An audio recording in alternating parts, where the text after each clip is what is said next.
মা, বিয়ের কুলোতে কেউ এরকম ডিজাইন করে? So guys, I just can't believe যে আমি এবছর এতগুলো কুলো ডিজাইন করব বিয়ের জন্য।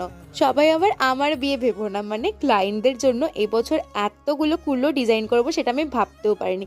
কিন্তু বিয়ের কুলোতে নীল রং, আবার তাও এরকম ধরনের ডিজাইন কে করে বলো তো? হ্যাঁ হ্যাঁ, কিছু মানুষরা একটু ইউনিক করতে। আর সরস্বতী পুজোর দিনে তো এবারে অনেকগুলো বিয়ের ডেট আছে। তোমাদের কতগুলো সরস্বতী পুজোর দিন বিয়ে বাড়ি পড়লে অবশ্যই জানিও। আগে তো সরস্বতী পুজো মানে শুধু সরস্বতী পুজোই জানতাম, সরস্বতী পুজোর দিন কেউ অতটা বিয়ে করতো না, হয় করতো আগে নয় করতো পরে। এখন তো সরস্বতী পুজোর দিনেও এত বিয়ের ডেট পড়েছে ধারণার বাইরে।